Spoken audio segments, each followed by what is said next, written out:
ruffians, the 3 winter months, the cutting into parts of the body and the dispersion of these body parts, the search by the wife representing the moon, who found all the parts except the phallus, her substituting a wooden phallus for the lost one, and the sun's resurrection at the vernal equinox. This story, called the Osirian cycle, or by some the Isis legend, was part of the general religion practiced by mankind in ancient days, a pagan nature religion. It was literally the worship of the seasonal changes by which man made his living. And the priests who could predict the times to till the soil, to plant the seeds, to make the harvest, and were accurate in their predictions, became the most powerful men in the realm. And so they created a religion around the 4 cycles of the seasons.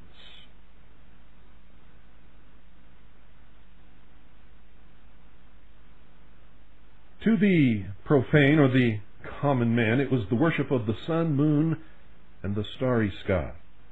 According to the highest Masonic authorities, this is the same story preserved down to this day in the symbols and rites of Freemasonry, but it has taken a turn as far as its exoteric meaning.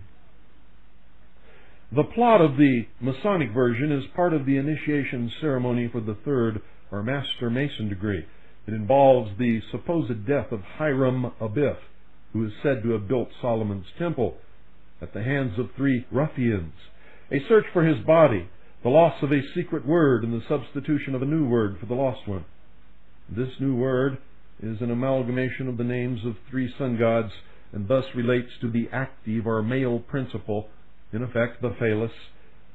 And at the climax of the drama, Hiram is resurrected to new life when he is raised by the master of the lodge with the grip of the lion's paw.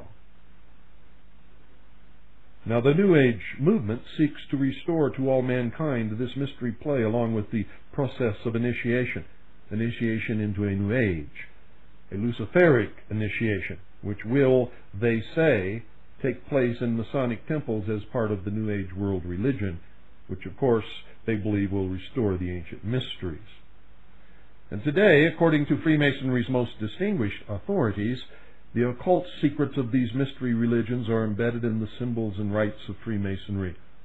And if this is true, it follows that Freemasonry itself must be a religion. And if Freemasonry is a religion, just what kind of religion is it?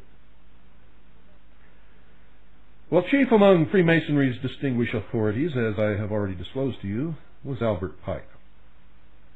Before looking at what Pike said about this, we should point out that despite what Masonic leaders claim today, that Pike is just one of many Masonic writers of the past and deserves no special attention, the truth is that Pike was and still is Scottish Rite Masonry's highest authority.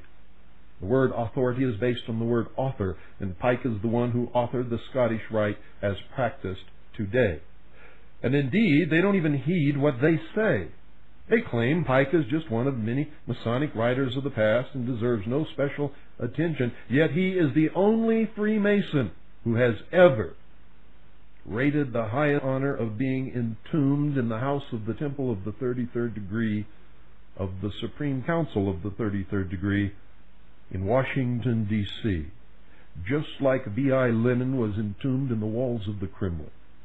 And just like V.I. Lenin wasn't anybody important, just one of a few Russian writers of the past that deserves no special attention,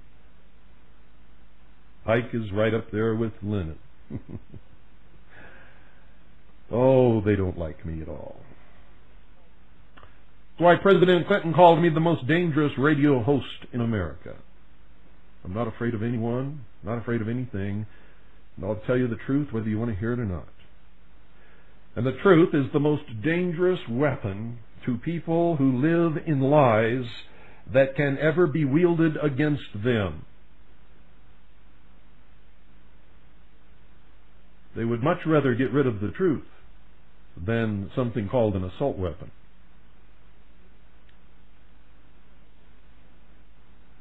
Joseph Fort Newton, one of this century's most noted Masonic authorities, in his book called The Builders, captions a full-page picture of Pike with these words, and I quote, "Sovereign Grand Commander of the Supreme Council, 33rd degree, ancient and accepted Scottish Rite, Southern jurisdiction, United States of America, from 1859 to his death in 1891.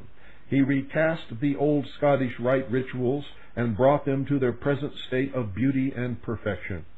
Joseph Fort Newton, The Builders, Richmond, Virginia, McCoy Publishing and Supply Company, Incorporated, 1944, page 16A.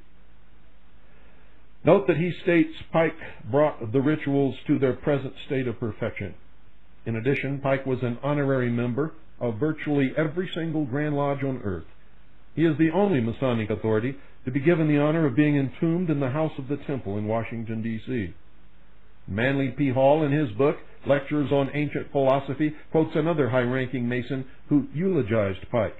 And he said this, and I quote, "To Pike the following remarkable tribute was paid by Sterling Kerr, Jr., 33rd degree, Deputy for the Inspector General for the District of Columbia, upon crowning with laurel the bust of Pike in the House of the Temple.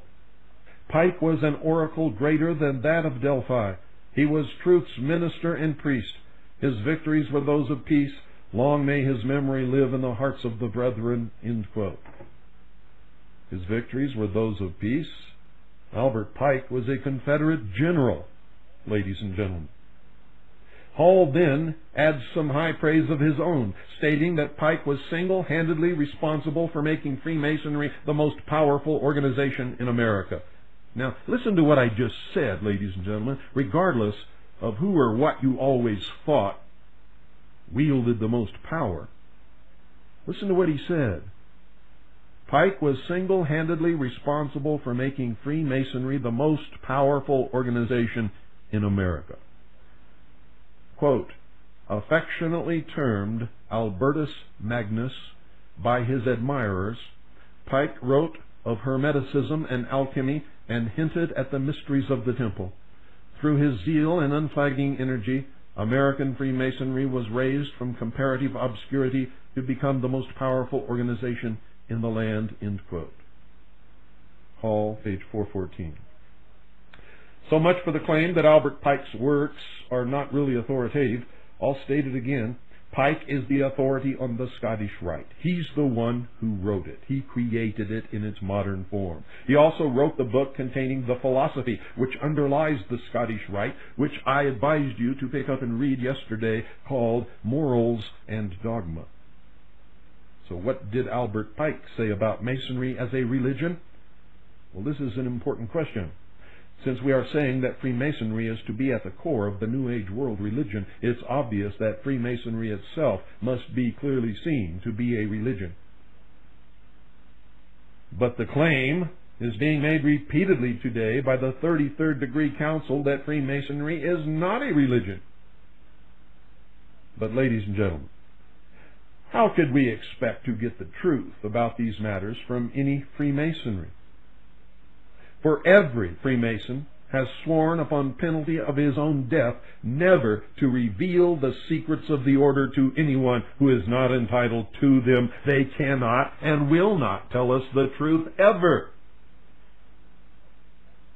I don't know how many people I have spoken to after having done a broadcast referencing their works in their own words.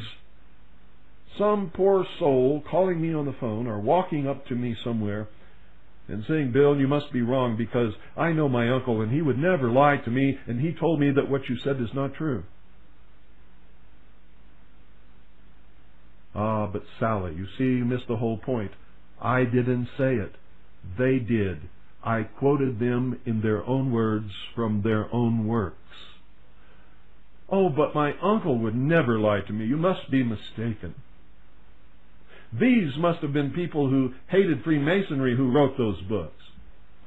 No, Sally, They were the greatest Freemasons who ever lived, who are acknowledged by Freemasonry as being the preeminent philosophers of their time. What Sally never has understood, and what all of you listening will probably never understand, is that no matter how much you love your Uncle Bob, or your Aunt Susie, or your mother, or your father, your brother, your sister, your aunts, uncles, cousins, grandmothers, grandfathers, who are members of these secret orders, and no matter how kind and gentle and wonderful they have been to you, they cannot and will not tell you the truth, because they are sworn upon pain of their own death never to reveal the secrets of the order to anyone who is not a member. They very simply lie to you.